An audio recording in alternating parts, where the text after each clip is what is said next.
Is there still a lot we don't know about the relationship between the brain and drugs? Intriguingly, we do know more about drugs and certainly the impact of drugs on the brain than we know about other, what you might call mental disorders.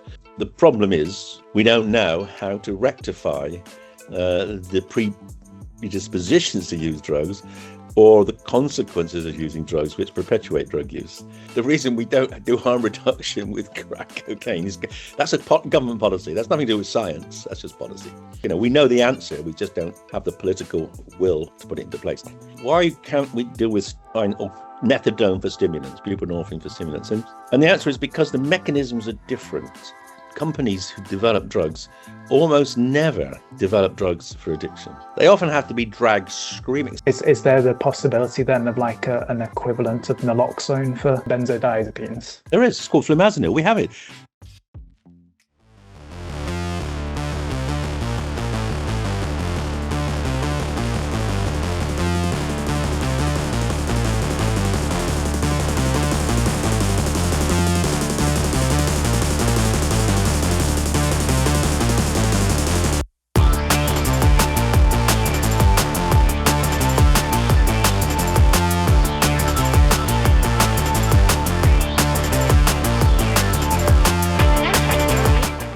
Hello, welcome to Drugs Unwrapped with myself, Rob. Today, I'm absolutely delighted to be joined by Professor David Nutt, who needs absolutely no introduction.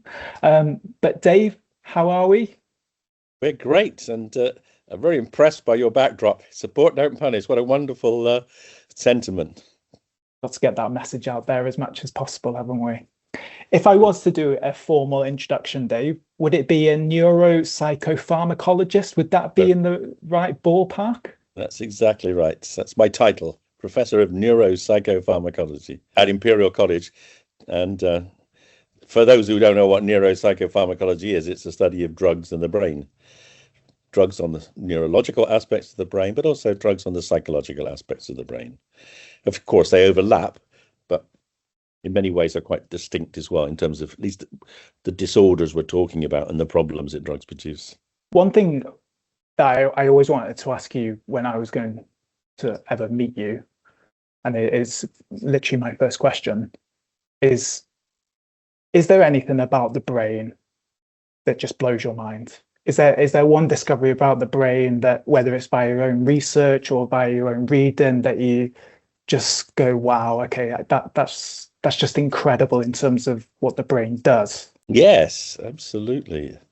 And it's the fact that every individual's brain, your brain, my brain, your brother's, just as everyone's brain has more computing power than all the computers on Earth today, which tells you that if these 8 billion humans on Earth pulled all their brain power together, we would be a remarkably successful species. But anyway, that's perhaps too ambitious a target for any of us, but let's celebrate the fact our brains are just ridiculously powerful computing machines. Our brains are 10 times more efficient at the energy cost of information transfer than the best human computers. So we're not only as good as all the computers on Earth, but we're 10 times more efficient than the best ones, probably hundreds of times more efficient than the less good ones. Wow, that's an incredible kind of thing to digest, really, isn't it? And I guess in terms of the brain, it's probably the most complex structure in the known universe. Well, I used to say that, but then I had an insight about 10 years ago, which was, yes, the brain is the most complex single structure, but human society, that's the 8 billion brains together, that is just so much more powerful, and not just because of the present, but of course of the enormous historical legacy.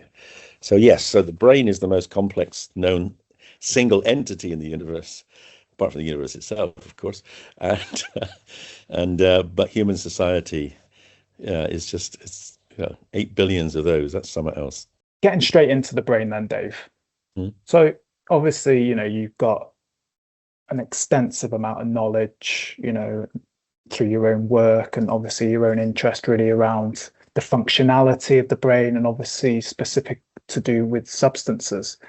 But essentially, just on a general point of view, why does understanding the brain matter, so to speak, and ultimately, how does it help us to understand human behavior, especially when it comes to people seeking rewards and relief and essentially undertaking maybe risky behavior, bringing drugs into it to essentially get those outcomes? Okay, well, I think that really asks the question, why am I a neuropsychopharmacologist? I'm a psychiatrist as well, by the way.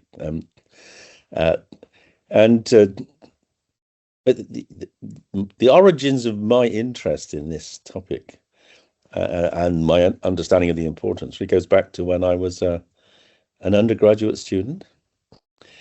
So that I started at the university in 1969. You can work out how old I am. Although I was young when I started.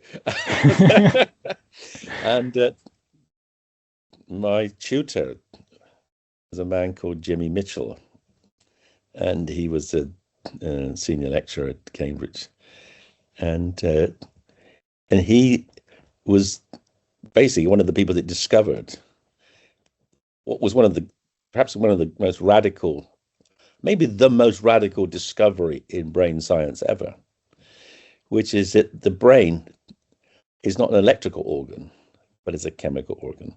Now, until the late 1960s, people thought the brain was like a computer. It was, or like, we didn't know much about computers then. So we used to use the telephone exchange. I realize probably no one listening to this knows what a telephone exchange is.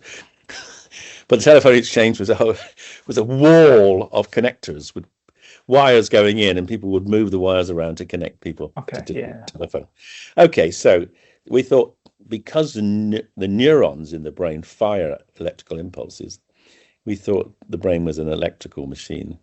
And then in the late 60s, it became clear that the transmission of the electrical impulses from one nerve to the next nerve was through a gap called the synapse. And that transmission of information was done by chemicals. So then it became clear that the brain is a chemical organ. And interestingly, doctors, including psychiatrists like me, we prescribe chemicals to help people get over illnesses. And that's because essentially the chemicals, the neurotransmitters in the brain, as we call them now, if they're out of balance, we might restabilize that balance with other chemicals. So that's kind of the origins of my interest, and also feeds into your question. So, why do things go wrong? Well, things go wrong because there are multiple neurotransmitters, at least 80 neurotransmitters in the brain, probably more we haven't fully identified yet. And they do different things. And they're carefully regulated, but obviously sometimes they get dysregulated. And that's obvious in some conditions. For instance, something like epilepsy, where the brain's hyperactive. We understand the mechanisms of that. But when you get down to more psychological processes, it turns out they're also quite, there's certainly a significant degree of control exercised by neurotransmitters that some people have heard of, like dopamine or serotonin, noradrenaline. And those, in fact, are targets of many substances that people use and abuse. Would you say then, in terms of the brain is built to an extent to have drugs be part of that's process? That's a kind of interest. Typically, people present that hypothesis the other way around. They typically say, well, why do mushrooms grow and produce substances that change your brain? And that is, do the mushrooms, or do plants and make substances that we like and may be addictive, like for instance opium, because they're deliberately targeting the brain. But I think the way you put it is actually more correct.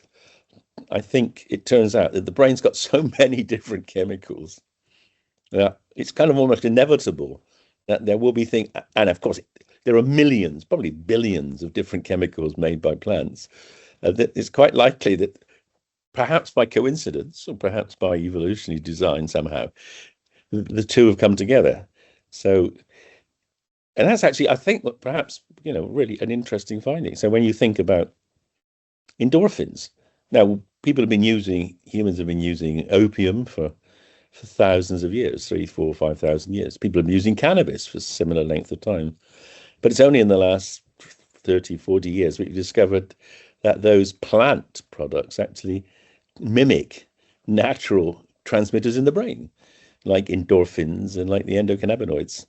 So there are there's another perspective on this, of course, which is, there are two perspectives, really. One is, is that just parallel evolution?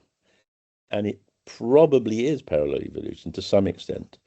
But then there's the point I was making a bit earlier. There may be some evolutionary advantage. So, for instance, the theory is that some plants make substances that deter animals from eating them, but other plants make substances which encourage animals to eat them, and they're often in their seeds. So then the seeds get eaten, and then they go through the intestinal system and get sprayed out somewhere else. So that accelerates dispersal, for instance, of a plant seed. So it promotes the spread of the plant. Yeah, I guess you could go down a little bit of a kind of rabbit hole with all of that, isn't it? In terms of, but yeah, I've kind of always thought, in terms of you've got your own endocannabinoid system within us, your endorphin system, and like you said, we naturally make kind of our own versions of cannabis. And the reason for that, Rob, is that we're not the first people to make neurotransmitters. Basically, almost all the chemical neurotransmitters in the human brain existed hundreds of millions of years before humans. I mean, okay. I can't say most, but I would say probably most of the neurotransmitters that humans have are found in much, much simpler species. Many of them are found, some of them are found in single-cell organisms, the original bacteria, the fundamental neurotransmitters that keep us awake or asleep, like glutamate and GABA. They're part of life before there was life. They're essentially parts of a metabolic process. They were found in single-cell organisms, and they generate energy. And then they were used to communicate because they were there, and they would leak out of the single cell, and the other single cell organisms would detect them and either be deterred or attack the other organisms because it was a chemical signaling. So really, chemical signaling goes back to the beginnings of time. It's one of the fundamental processes of life. Certainly, as mammals got more sophisticated, they probably developed more neurotransmitters, but a surprising number are found in plants. So, the fact that opiates are found in plants and we have opiate receptors on our brain is probably not a coincidence. It's probably something to do with a shared biology that goes back many hundreds of millions of years. Dave, do you think in terms of then moving forward, modern society then is changing our kind of neurochemistry? I know it's probably way too soon to ultimately kind of draw upon any conclusions upon that. But if we look at kind of modern society and how humans have kind of changed to a degree in terms of their behavior, and ultimately kind of baseline states have kind of changed within modern society. So, a good example really with that is, I would say, stress is probably now a baseline state for most people, in terms of ever increasing living costs. You look at what's going on in Iran and obviously the implications then of petrol prices, and then people going, okay, I can't afford my petrol prices. You look at the increasing social disconnection, such as like declining community structures. You look at kind of lack of youth provisions now for young people, and also the evolution of social media and that constant need for that constant dopamine hits. Do you think in terms of modern society, is one going to change our neurochemistry, but on the flip side, do you feel it's actually creating conditions for people to become more vulnerable to ultimately risky behavior such as dependency on drugs? I think you're right. I think we are. It's but with the one sort of caution, it's a we have a different kind of stress now. There was no doubt the early humans faced an awful lot of stress. They were being attacked by the saber-toothed tigers. They were starving. Well, that's what you might call physiological stress. So basically, it was kind of live or die, fight or fight back. What's happened now is that we've evolved. Our massive brains have developed so much technology that we've now got to a situation where almost none of us, unless you happen to be under a bombing or something, are faced with severe sort of physiological threats to our livelihood most of the time. And most of us don't have to, forage for food. Very few people are starving. Some might be undernourished, but certainly in Western society, most people aren't starving. In fact, if anything, there's a tendency to be overweight. But what has happened, and that's the point you were making, I think, is that society has pushed us into a situation where we become psychologically more stressed, and actually that has several knock-on effects. Many of us have lost the ability to have to respond with physiological stress, and so when we are physiologically stressed, we're not fit, and we're more vulnerable to things like heart attacks and that. The caveman didn't die of heart attacks. He died of starvation or being attacked. Now we don't starve, but we fur up our arteries with cholesterol, so we get heart attacks, etc. And in the brain, I think absolutely. Our brain is now much more indulged than it was. We've got much more time to think, and thinking, of course, is at the very high level at which humans think, raises all sorts of uncertainties. So if your life is about scratching a living from the soil, otherwise you starve, then you scratch a living from the soil, and you rather focus on staying alive. Now, staying alive is kind of almost inevitable for a bit, so we focus on more existential issues, and I think actually we sort of lost resilience in many ways. I suspect our brains are actually different, chemically different to what our early hominid ancestors were. I think we're very much more, I think, vulnerable to psychological interpersonal stress than they would have been. And that then makes us distressed, and that then encourages us to look for ways of dampening distress. And most of us almost every human being turns to some drug or other in order to make their life a bit better. It's tea and coffee and chocolate, etc., not necessarily to hard drugs, but humans are always seeking to try to deal with that terrible sort of existential experience and thoughts that we have about, is this right? Are we the right kind of person? Are we getting on appropriately with our friends? Is there a future? Modern youth, you hit a real nail on the head there. Even in my lifetime, society has changed from when I was a kid at school. People knew what life was. You knew you would leave school and you might go to university. Most didn't, but you get a job as an apprentice, and there would be jobs, and you would have you would be able to afford a home, and you would be able to bring up a family, and there would be and you could travel a bit. There was a sense in people knew what life was about, and some people didn't like that. They were bored and did other things, but most people were reassured. And when I was 18. I think the first house. What was it? I think it was the first. No, it was the first football player was paid £1,000 a year. And oh my God, how can anyone afford that? It was. Everyone was anxious about the fact that house prices were going up. Houses were now £4,000, and we thought, well, will we ever afford to buy a house? But in fact, we could because we did have jobs, and the jobs kept pace with things like house prices. Now it's pretty uncertain. Someone leaving school now is not even sure whether they'll ever have a job, because AI may take over large chunks of it, and even if they have a job, there was a sense in which employers and the state wanted to keep you employed. Now it's very much the opposite. It's, employ you to as long as short of time as we can in order to maximize the profits.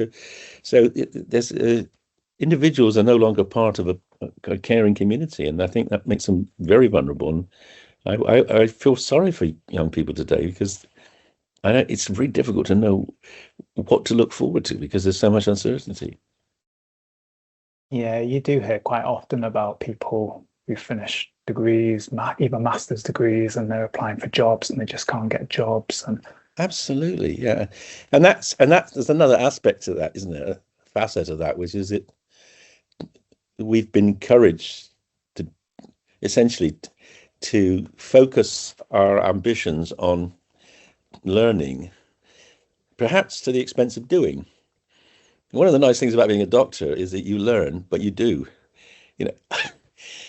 whereas a lot of people, there's not a lot of doing, there's not a lot of achievements, there's not a lot of helping other people. And, maybe we have to reframe society a bit and actually go back to having roles, and they might be community roles, it might be just simple things like gardening or that, but the idea that you're actually achieving something by your efforts that's so rewarding. You mentioned around AI. I'm hoping that maybe, obviously, yourself continue with the Drug Science podcast. I continue with this podcast. Hopefully, AI doesn't take over the hosting of podcasts. So maybe we're on to something there at least. Yes, just as an amusing thing. Sometimes I use AI. I ask it the question that I know the answer to, and it's rarely got it right. Yeah. The next question I'm going to ask you, Dave, is I don't know how easy it's going to be able to answer, if I'm brutally honest with you. It's a bit of like, we don't know what we don't know, but bringing ultimately all back to drugs. Is there still a lot we don't know about the relationship between the brain and drugs, or are we pretty much there? Are you confident in terms of that we know as much as we need to know? Yeah, well, yes, there's always, you're quite right. There are the unknown unknowns. Anyone who thinks that they're kind of getting close to knowing it all is almost certainly wrong. But there is, intriguingly, we do know more about drugs and certainly the impact of drugs on the brain than we know about other, what you might call mental disorders.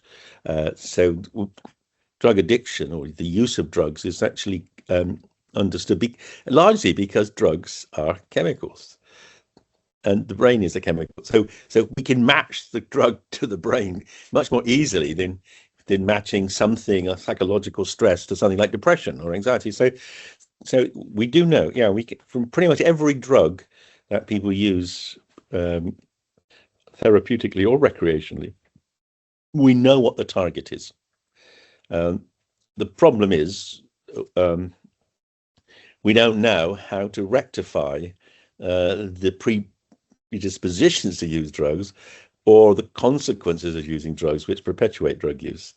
So, but the target themselves have, there is, let's be clear, be honest about it.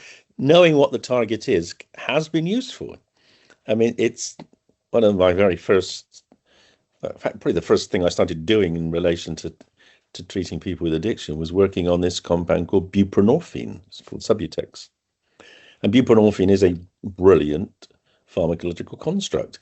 It was made by a company called Reckitt & Coleman, who I was working for a while, and it was made to be a painkiller, a bit like codeine, and it was designed to target the same receptor in the brain that morphine and heroin work on, and fentanyl work on, the opiate receptor, but it was targeted to do it with a very low efficacy. So it had a ceiling effect, and that ceiling effect was designed into the molecule for two reasons. The first reason was to make it very safe. You cannot overdose on buprenorphine and die, and unless you're taking something else like a benzo with it.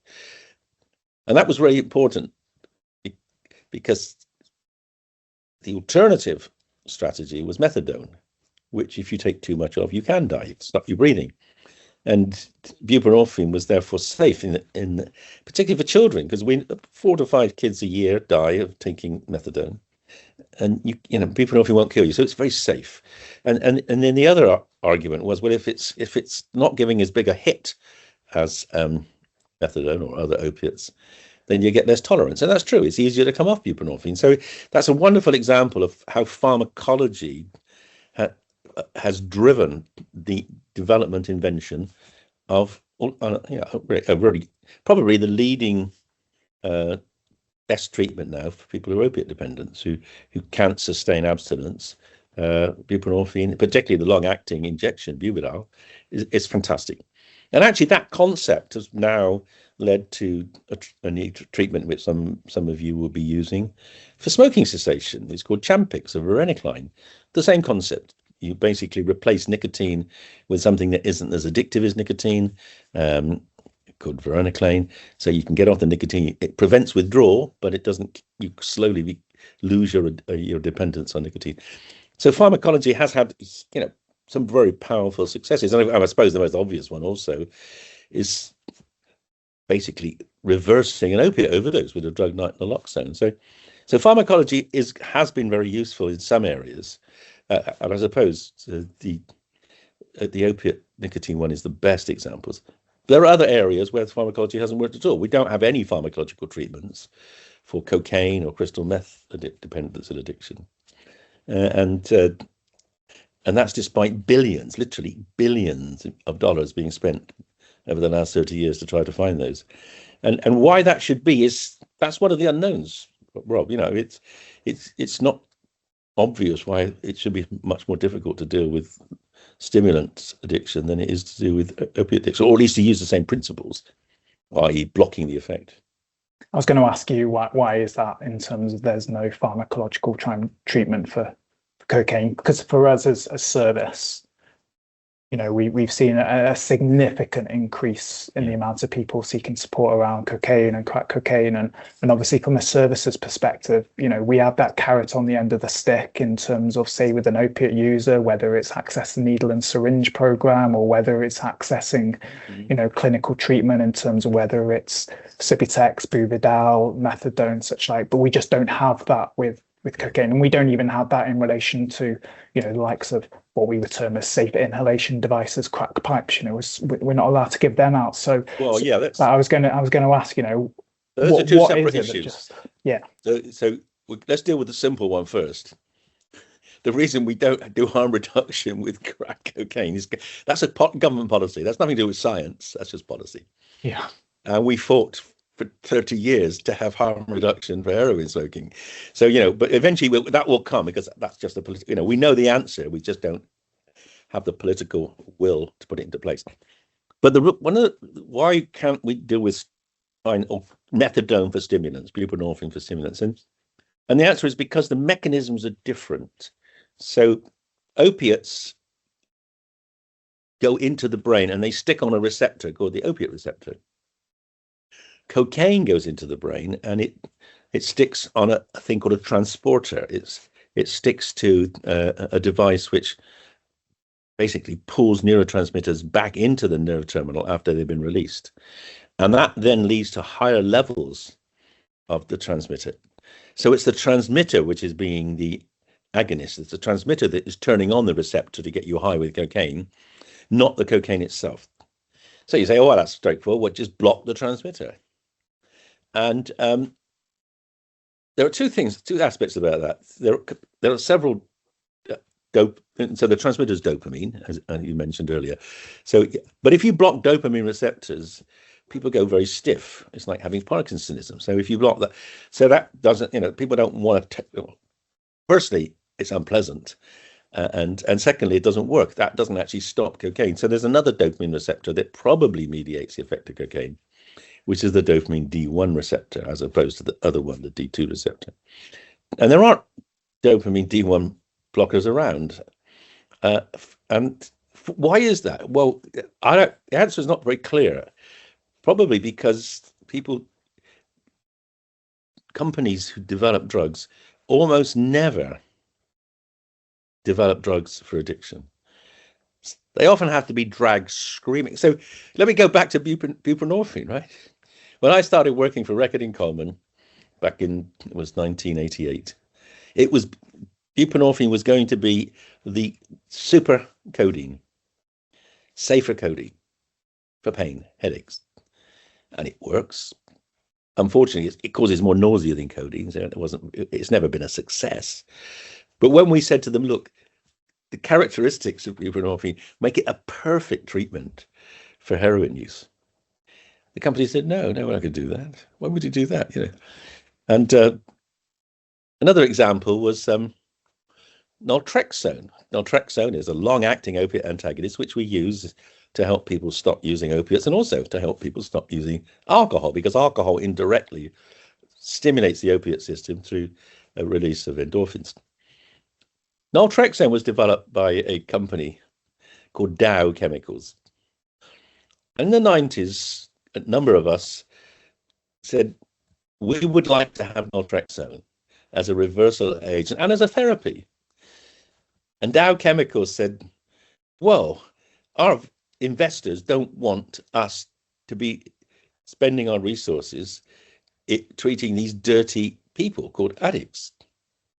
And we said, well, we didn't say to Dow, but we said to ourselves publicly, this is amazing. So Dow Chemicals, the company that made napalm, so their investors were quite happy to burn Vietnamese kids to pieces but my God, investing in something that might help drug addicts, either alcoholics or no, I mean, that just sums up the prejudice that exists in the industry. The industry has had to be generally dragged screaming, and eventually, eventually, naltrexone. The U.S. government eventually told Dow Chemicals they had to make naltrexone available for research.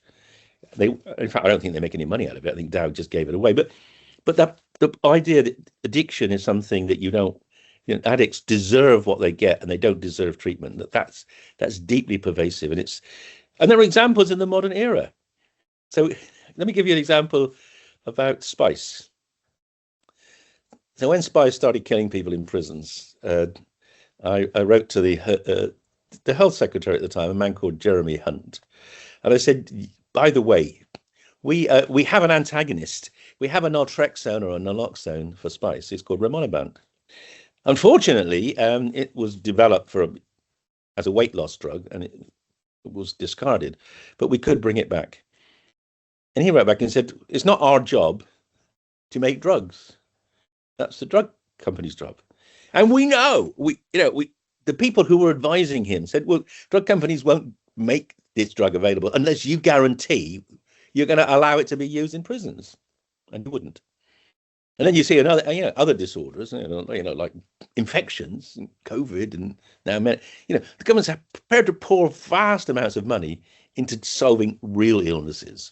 But there's still this deep, punitive, hostile attitude to people who use drugs. Just say no and die. It's so deeply entrenched in the sort of political brain that to be rational about drugs means that you're weak or stupid or it's a pervasive problem across it's been across the world for the last 100 years, really. Systematic stigma in its absolute prime. Totally, absolutely. It's all about stigma. I want to very briefly just touch upon benzodiazepines. It seems to be very much overlooked. Benzos doesn't necessarily get, whether for good or bad, the media attention, so to speak. But I guess very briefly, from your perspective, how do benzos affect the brain? And ultimately, why are they then so risky? And I say that in terms of, as with quite a few other drugs, benzodiazepine-related drug-related deaths are at their highest levels. They increased by 23% from 2023 to 2024. So how do they affect the brain, and ultimately what are the risks associated to them? So the two main neurotransmitters in the brain are GABA and glutamate. These are the first transmitters back to the single cell bacteria. GABA switches off the brain, glutamate switches on the brain. They're yin and yang, and they're balanced. Benzodiazepines enhance GABA function in the brain. So they were developed as tranquilizers, they relax people, and they help you sleep. Because GABA, in order to sleep, you have to turn on your GABA system in the brain to switch off the glutamate system that keeps you awake. Okay, so that's what. So benzos came along as tranquilizers, like Valium, and as sleeping agents like temazepam. The problem with benzodiazepines is that they don't cure the problem. The analogy I use is that they're a bit like you papering over the crack in a wall. Yeah, if you've got a crack in your wall and your in-laws are coming, well, you might want to paper over it so they don't see. But you don't cure the problem. You don't get rid of the insomnia or get rid of the anxiety. Actually, what tends to happen in some people, but not everyone, is that over time, the propensity to be anxious or having insomnia, that grows, probably because the benzos themselves develop or provoke a form of tolerance, in the same way as you get tolerance to drugs like opiates. Okay, so that's the reality, and for a proportion of people, stopping benzos is difficult because they go into withdrawal. Okay, so that's how they work, and that's what their problem is. But they weren't a major issue. Sorry, let me say something else first. Benzodiazepines became extremely popular in the 60s and 70s. And that was because they were actually very, very safe. If they're used properly, they're very safe. Even if you were to take an overdose of the original benzos like Valium or Librium, you almost certainly would not die, because the reason is because even though you're very sedated, the brain can always compensate by switching off GABA. They need GABA to be present to work. They don't work independent of GABA. So if too much benzos, switch off GABA, balance it out. Benzos superseded much, much more toxic drugs like the barbiturates. Barbiturates were killing hundreds and hundreds of people every year, including people like Marilyn Monroe in the 1950s. So we had a massive problem of barbiturate deaths. Benzos came along, so much safer, and they became very popular. Okay, but they're not ideal, and there are ways in which we can improve the safety and reduce the tolerance liability of benzodiazepines as well. So the very first benzos were pretty safe, but then people started looking for new benzos, and a thing called the benzo receptor was discovered. There's a receptor in the brain that these drugs bind to, and that made it possible to develop new molecules. And the analogy is a little bit as with the opiates. You start off with morphine, which is not good, but it's not as bad as much more potent drugs like fentanyl that work on the same receptor, but it just have much more power at the receptor. So people started developing benzodiazepines like alprazolam and bretizolam and etizolam, which are 10 to 100 times more powerful, effectively, gram for gram, than the old drugs. And they are now the ones that are actually killing people, usually in combination with other drugs like either opiates or gabapentinoids. Why do these new drugs, things like bretizolam, alprazolam, they've never been used in Britain? In fact, etizolam was never licensed in Britain. The reason it's killing people now is because we've tried to stop people using benzos, and the prescriptions of things like Valium have been curtailed, and the black market has looked for alternatives. And just as when the Americans tried to stop people using Mexican heroin, the dealers started selling them fentanyl. When the benzodiazepines went from the prescription market to the black market, they switched to these much more potent drugs. So we've created a problem by not understanding the fact that if there's a desire, and if people can't get a safe drug, they will very often be forced to get something that's more dangerous. So it's another example of how policy has actually failed, and there are ways to deal with it. We have we have antagonists to the benzodiazepine receptor in the same way as we have antagonists to the opiate receptor. It's perfectly possible. In fact, in some Australia, they are developing benzodiazepine antagonists to help people stay alive, or at least not to get hooked on benzos in the first place. But there is no commercial desire to develop that. The government could, but it won't. So again, it's an example where the pharmacology is known, the tools are available, but we don't affect them. I was going to ask, in terms of, obviously you talked there about a benzo receptor. Is there the possibility then of like an equivalent of naloxone for? There is. It's called flumazenil. We have it. We have it. Yeah, okay. We use it in surgery. Absolutely. It's fine. It's fine. But it's short acting. But we could make it long acting. Of course we could. I mean, but it's sold for use by surgeons and anaesthetists, and unless governments would pay for it to be made in to be used in addiction services, it won't be used because. Okay. I don't need to keep going through it, but the reality is, companies aren't going to invest in something if they're not going to be, people aren't going to use it, or governments aren't going to endorse it and pay for it. To touch on the politics side of things, then, Dave, very briefly, obviously not to go over any old grounds in terms of yourselves. I've got two questions.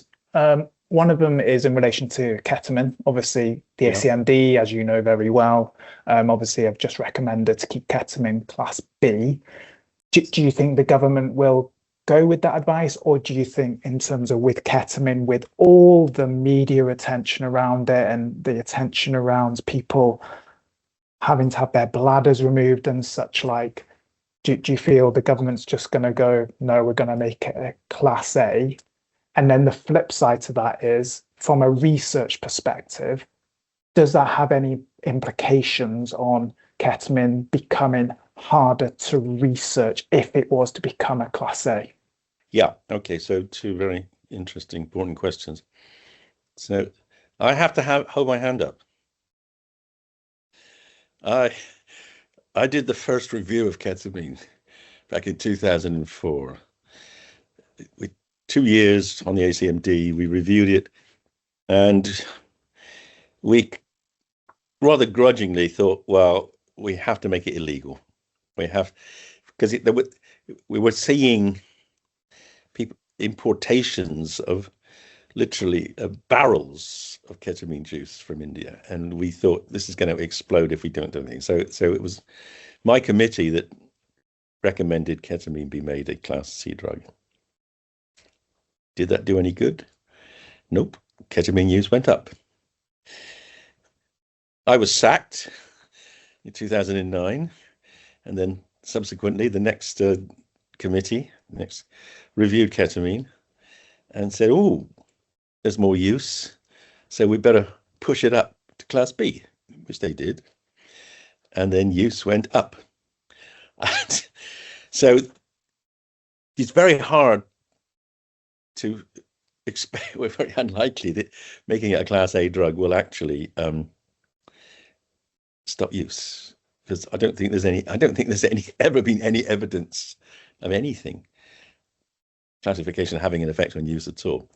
So it's a gesture.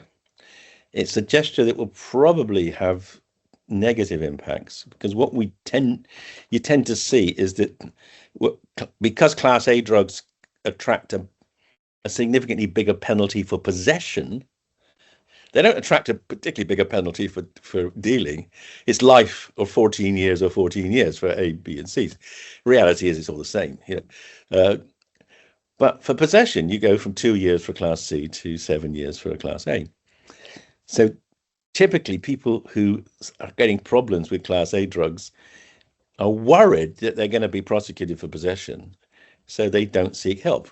And many of the listeners here will know, one of the biggest reasons why people die of an opiate overdose is because their friends are terrified of calling an ambulance in case the police come. They got to get arrested. So this will happen with. So I suspect if ketamine moves up, it won't make any difference to use. It will just actually make it harder for people to get help, and they do need help. The point you're making, I mean, it's not I mean, deaths aren't massive. Ketamine deaths are way, way lower than deaths from opiates, and way, way, way lower than deaths from alcohol and tobacco. But there are deaths, but also this chronic ill health from the bladder, and that's not going to be. People who are addicted to ketamine, they don't care whether it's class A, B, or C, so they will get it and use it. Whether class A will reduce use, well, it hasn't, as I say, it hasn't kind of done for any other drugs, so I'm not sure why you think ketamine would be any different. It's the wrong approach.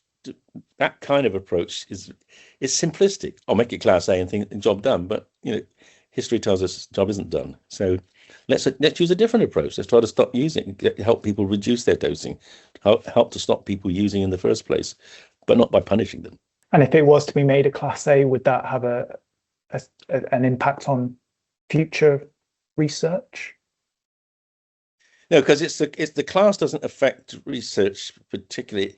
What it does though is it marginally, it could have a marginal effect, because the safe holding requirements of class A's are tend to be a bit different. So that I think certainly the vets are worried if it made a class A, it could actually seriously make it. It shouldn't, but it might make it harder for them to use it.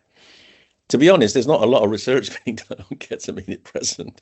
If there was, maybe we'd actually have ways of dealing with the bladder problems. But can I just say another thing about ketamine? What really, really angered me about the move. I mean, I can put my hands up and say I made a mistake, or my committee made a mistake by thinking that making it class C was going to solve the problem. It didn't. When it got to class B, they brought in they also brought in another. They didn't just reclassify it, but they brought in a legislation about ketamine analogs. And they banned every single conceivable analog of ketamine that had been made or could be made. So any ketamine analog is illegal. And they thought that will stop people making analogs. Well, yeah, it did. So if you've got no analogs, what are you going to use? I'll use ketamine. Now, what was really irritating about that, there was a drug called Mexi. I don't know if you're old enough to remember Mexi. So Mexi was a drug that was developed by a guy from Northern Ireland who had his arm blown off by a bomb, had chronic pain, became a chemist, and made this ketamine. I can't remember exactly how to say it. Okay, so and his view was that this was actually a safer, more pain-killing form of ketamine. And because it was legal, people started to use it. And then it was made illegal. Now, it could well have been like the varenicline or the buprenorphine for ketamine. But we don't know, because once a drug is made illegal, and these would all be Schedule 1 drugs, so companies aren't going to work with them. No company is going to find a buprenorphine for ketamine if the molecules they have to work with are illegal. But before they even start working on them, because that even if they had no effect whatsoever, they would still be illegal because of their structure. It's bonkers. The other question around political aspect, just very briefly, obviously you had the recent by-election in Gorton and Denton, and obviously there's been lots made around the Green Party, and depending on who you believe, whether it's Labour saying that the Greens want to give heroin and crack to 13-year-olds, but obviously if you look at actually the Green Party kind of policy around the legalisation and regulation of drugs, do you see a shift there now, kind of politically, especially within the voter, that actually Greens' position on drugs is fairly well known, but they still got in? Do you see then drug policy in terms of its potential reform actually isn't a vote loser, so to speak? So actually we can actually have a sensible conversation now politically, but also within the kind of voters around drug policy. And because I always think in terms of any social change, it happens by the people, not necessarily by the politicians. And ultimately, if you want to gather support around certain forms of drug policy reform, we need to educate and inform and win hearts and minds of the voters that ultimately then say to the politicians, well, actually, this is the will of the people, if you get what I mean. Yeah, I thought that's isn't that democracy? But the problem You'd like to think so, wouldn't you? We don't really have democracy. Yeah, it's because drugs have not generally been they're not really figured very high on the political agenda. But just before I answer the question about the Greens, I just want to go back to 2010, the first coalition in decades, Conservative, Lib Dem, and as you know, the Lib Dems came in. Well, you may not. You probably weren't. I don't even know if you could vote then. You're probably so young. But anyway, unfortunately, yeah, I could very much so.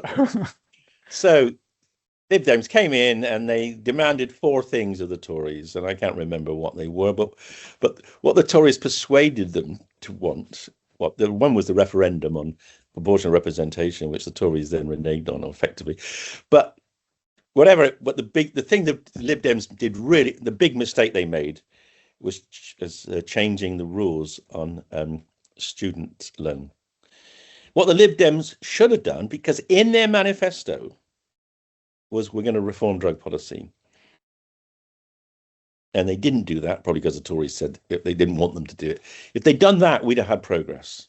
Now, just this week, the Lib Dems have had their spring conference. And they have now said they are going to reform drug policy. That's going to be part of their policy now. So now we've got the Lib Dems and we've got the Greens both saying we need to completely revisit and revamp our drug policies. And that wouldn't have mattered if it wasn't for the Greens destroying Labour. And destroying Labour, where Labour were using the most underhand, disgusting tactics that you mentioned, lies about the Greens policy. And I think that was one of the reasons people voted for the Greens, because the average person in this country knows 2 things. He knows that the drug policy isn't working, so why are we so championing it? It doesn't make sense. And he knows it they know enough that those statements that the Labour made were lies. And I hope that actually is a real kick in the butt for Labour, because you can't continue a policy of a false policy and then lying about it. I mean, and it may be, if Greens took the proportion of the vote they took in Manchester around the country, then we would definitely have a hung parliament, in which case then, there's a chance for the Greens and Lib Dems to come together and do something sensible. But maybe before that, Labour will start to realise that actually the public are much smarter than they think. Certainly much smarter than most politicians. To wrap up then, Dave, 2 very quick fire questions I've got for you. So yeah, literally 1-word answer or sentence. Yeah. Number 1, what drug do you feel is most misunderstood? Oh, psychedelics, obviously. What 1 drug-related policy that isn't in operation right now in the UK would you implement tomorrow if you could? Decriminalise personal possession. Do the Portuguese model. Take away any basically take away criminal sanctions for possession. Happy to give people civil sanctions. Still want to punish dealers, but don't punish users. Dave, thank you so much. I could have gone on. I've got so many other questions, but I know you're precious on time and I don't want to keep you anymore. But Dave, thank you so much for coming on the podcast. I really, really appreciate it. Thank you for having me. It was a great conversation. Keep up the good work. Thank you, Dave, and to everyone else, we will see you soon. Bye-bye. If you have been affected by any of the issues discussed in today's podcast, please reach out. Barod have a free and confidential live web chat service that is available 7 days a week on our website at barod.cymru, where you can chat to a trained support worker. Alternatively, you can contact Wales's National Drug and Alcohol Helpline, Dan 24/7, either by calling 0808 808 2234 or text Dan to 81066.